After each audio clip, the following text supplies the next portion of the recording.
Hi welcome నమస్తే friend, మీరు చూస్తున్నారు creative Jilani YouTube channel. Friends, ఈ వీడియో వచ్చి మన సీలింగ్ ఫ్యాను మీ ఇంట్లో స్లోగా తిరుగుతుందా? స్లోగా తిరిగితే పెద్ద ప్రాబ్లం లేదు, చిన్న ప్రాబ్లమే. చూడండి, ఏ ఫ్యాన్ అయినా స్లోగా తిరిగితే ఫ్యాన్లో రెండు రిపేర్లు ఉంటాయి. ఒకటి బేరింగ్లు పోతే ఫ్యాన్ స్లోగా తిరుగుతుంది, ఇంకొకటి మనకు కండెన్సర్ కాయిల్ ఉంటుంది, కెపాసిటర్ అంటారు. ఆ కెపాసిటర్ కాయిల్ కొద్దిగా వీక్ అయితే ఫ్యాన్ స్లోగా తిరుగుతుంది. ఆ కండెన్సర్ కాయిల్ని మనం ఈజీగా మార్చచ్చు. మార్కెట్లో అది 30 రూపాయల నుంచి 50 రూపాయల దాకా అమ్ముతున్నారు. మన ఇళ్లలో సీలింగ్ ఫ్యాన్ స్లోగా తిరగడానికి కారణం చూడండి ఈ కెపాసిటరే. ఇలాంటి కెపాసిటర్లు ఏమవుతుందంటే కొన్ని రోజులకి, ఇప్పుడు వేసిన కెపాసిటర్ ఒక 3 నెలలు లేదా 6 నెలలు, కొన్ని సంవత్సరానికి, కొన్ని 2 సంవత్సరాలకి కొన్ని వీక్ అయిపోతూ ఉంటాయి. ఆటోమేటిక్గా వీటి పవర్ తగ్గిపోతూ ఉంటుంది. అప్పుడు మార్కెట్లో ఇది 30 రూపాయల నుంచి 50 రూపాయల దాకా అమ్ముతుంటారు. ఇది మీరు తీసుకొచ్చి ఈజీగా మార్చచ్చు. మనం మార్చేదానికి కావాల్సింది 2 వస్తువులే. ఒకటి కండెన్సర్ తెచ్చుకోండి, రెండవది టెస్టర్ తీసుకోండి. మనకు టెస్టర్ ఒకటే, వేరే కటింగ్ బ్లేడ్స్ కూడా ఏం అవసరం లేదు. ఇది ఒకటి ఉంటే చాలా ఈజీగా మార్చచ్చు.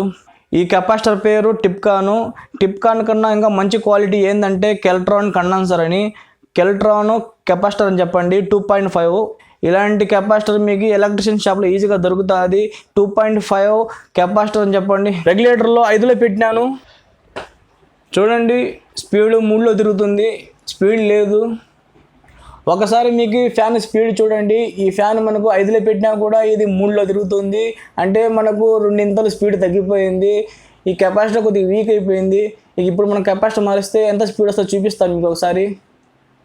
సీలింగ్ ఫ్యాన్ స్లోగా తిరిగేదానికి రెండు ప్రాబ్లమ్స్ ఏంటంటే, ఒక ప్రాబ్లం వచ్చి ఈ కెపాసిటర్ కొద్దిగా వీక్గా ఉంటుంది అనుకోండి. రెండో ప్రాబ్లం ఏంటంటే, ఒకవేళ మీ ఫ్యాన్లో బేరింగ్లు పోయి ఉంటే సౌండ్ వస్తుంది, కిరికిరి కీసుకొని ఏదో సౌండ్ అని వస్తుంటుంది. అటువంటి సౌండ్ ఉంటే బేరింగ్లు పోయినట్టు. అటువంటి ఫ్యాన్లని రిపేర్ చేయాలా ఓపెన్ చేసి. అలాంటి సౌండ్ ఏం లేకపోతే ఈ కెపాసిటర్ పోయినట్టు. ఈ కెపాసిటర్ మనం ఈజీగా మార్చుకోవచ్చు, ధైర్యంగా చేసుకోండి. ఫ్యాన్ స్పీడ్ పెంచేదానికి మీరు కెపాసిటర్ మార్చాలనుకుంటే మీరు కంపల్సరీ ఒక పని చేయండి. మీ ఇంట్లో మెయిన్ ఆఫ్ చేసిన తర్వాత కెపాసిటర్ మార్చాలా. ఒకవేళ మీ ఇంట్లో బ్యాటరీ ఉంటే బ్యాటరీ కూడా ఆఫ్ చేయండి. ఈ కెపాసిటర్ మార్చేది చిన్న పని అనుకోండి. చాలా మంది కరెంట్ రాని వాళ్ళు ఏం చేస్తారంటే డైరెక్ట్గా ఎక్కేసి మెయిన్ కూడా ఆఫ్ చేయరు, బ్యాటరీ కూడా ఆఫ్ చేయాలనుకోండి. డైరెక్ట్గా వెళ్ళి మీరు ఆ వైర్ లిపుతారు, అక్కడ ఏదైనా షాక్ కొడితే మీకు ప్రాబ్లం అవుతుంది. చూడండి, ముందు జాగ్రత్త. ఫ్రెండ్స్, మీరు ఒక విషయం గుర్తుపెట్టుకోండి. ఈ కెపాసిటర్ మార్చాలనుకుంటే మీకు కొద్ది గొప్ప కరెంట్ పని తెలిసి ఉండాలా, లేకపోతే మీకు ఏం తెలియకపోతే ధైర్యంగా అయినా చేయాలా. రెండవది ఏంటంటే, మీరు కరెంట్ కంపల్సరీ మెయిన్ స్విచ్లు, బ్యాటరీ ఉంటే బ్యాటరీ కూడా ఆఫ్ చేసి ఈ కెపాసిటర్ మార్చాలా. నేను ఎగ్జాక్ట్గా ఎలా చూపిస్తానో అలాగే మార్చాలా. ఏదైనా ప్రాబ్లం అయితే డేంజర్ ఫ్రెండ్స్, జాగ్రత్తగా చేసుకోండి. మీరు పైకి ఎక్కిన తర్వాత చూడండి, ఈ కప్పు ఉంది కదా, ఈ కప్పుని ఇలా పైకి లేపండి. ఇలా పైకి లేపిన తర్వాత చూడండి, ఈ టెస్టర్ని మనం సప్లై వచ్చే చోట ఇలా చెక్ చేసుకోవాలా. ఒకవేళ మీరు మెయిన్ అన్నీ ఆఫ్ చేసిన తర్వాత కూడా ఏమైనా డౌట్ ఉంటే, ఇక్కడ లైట్ ఏం వెలగలేదు, ఇక్కడ కూడా చెక్ చేసుకోండి, ఇక్కడ కూడా వెలగలేదు. ఒకవేళ మీకు భయం ఉంటే కింద చెప్పులు వేసుకోండి, ఇంకా సేఫ్టీగా ఉంటుంది. కొన్నిసార్లు ఏమవుతుందంటే మనం మెయిన్ ఆఫ్ చేసినా కూడా కరెంట్ పాస్ అవుతూ ఉంటుంది బ్యాటరీ వల్ల. బ్యాటరీ కూడా ఆఫ్ చేసుకుంటే మంచిది. మనకు ఫ్యాన్ స్లోగా తిరిగేదానికి కారణం ఈ కెపాసిటర్ ఉంది కదా చిన్నది, ఈ వైట్గా ఉండేది, అదే మనకు ప్రాబ్లము. ఇది వీక్ అయిపోయిన దానివల్ల మనకు ఫ్యాన్ స్లోగా తిరుగుతుంది. ఇప్పుడు మనం ఫ్యాన్ అది మార్చాలనుకుంటే చూడండి, ఇక్కడ మనకు 3 స్క్రూస్ ఉన్నాయి కదా, 3 లైన్స్. ఇక్కడ మనం పైది ఇక్కడ రెండు వైర్లు ఉన్నాయి కదా, చూడండి, రెడ్ వైరు, ఎల్లో వైరు. ఇక్కడ మధ్యలో మనకు ఇంకో రెడ్ వైరు, బ్లాక్ వైర్ ఉంది కదా, ఇవి రెండే మనం తీయాలా. అంటే డబల్ ఉన్న వైర్లే మనం ఓపెన్ చేయాలా. ఈ విధంగా ఓపెన్ చేయండి. మీరు ఏ విధంగా తీస్తారో ఆ విధంగానే మనం మళ్ళీ బిగించాలా రీప్లే. ఓకేనా? చూడండి, ఎల్లో, రెడ్. ఇక్కడ కూడా ఇది ఓపెన్ చేయండి. ఇలా ఓపెన్ చేస్తే చూడండి, రెడ్, బ్లాక్. ఇప్పుడు మనం ఏం చేయాలంటే ఈ ఎల్లో, రెడ్ ఉంది కదా, దీన్ని ఓపెన్ చేయండి. ఈ విధంగా ఓపెన్ చేసేయండి. ఇది పక్కన మీరు ఎల్లోని ఇటు పక్కన పెట్టుకోండి. ఇక్కడ బ్లాక్ ఉంది కదా, ఈ బ్లాక్ని కూడా ఈ విధంగా తీసేయండి. ఈ రెడ్ని, ఈ రెడ్ వైర్లు వచ్చి కెపాసిటర్ది, ఈ 2 కెపాసిటర్ది, 2 రెడ్ వైర్లు. అంటే మనకు ఇక్కడ మనం గుర్తుపెట్టుకోవాల్సింది, ఎల్లో వైర్ పైన ఉంది, బ్లాక్ వైర్ మధ్యలో ఉంది.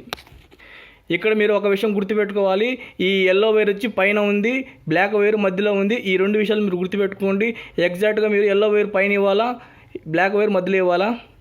కొత్త కెపాసిటర్ని ఇక్కడ సెట్ చేసేయండి. ఈ విధంగా సెట్ చేసిన తర్వాత ఈ 2 వైర్లు ఉన్నాయి కదా కెపాసిటర్ది, ఈ 2 వైర్లని 2 వైర్లకి ఒక్కొక్క వైర్కి జాయిన్ చేయండి. ఒక్కొక్క వైరు మనం బిగించిన కొత్త కెపాసిటర్ 2 వైర్లు వచ్చి ఒకటి ఎల్లో వైర్కి, ఒకటి బ్లాక్ వైర్కి జాయిన్ చేసుకున్నాం. చూడండి, ఎల్లో వైర్ వచ్చి పైన బిగించాలా. మీరు ఎగ్జాక్ట్గా ఎట్లా తీస్తే అట్లా బిగించండి. ఒకవేళ మీరు మర్చిపోయినా ఏం పర్లేదు, ఫ్యాన్ కొద్దిగా రివర్స్ తిరుగుతుంది. అప్పుడు మీరు ఏం చేస్తారంటే ఈ కింద వైరు పైన, పైన వైరు కింద ఇట్లా మార్చే సరిపోతుంది.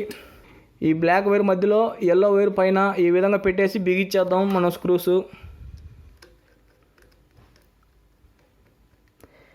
ఈ విధంగా బిగించేయండి.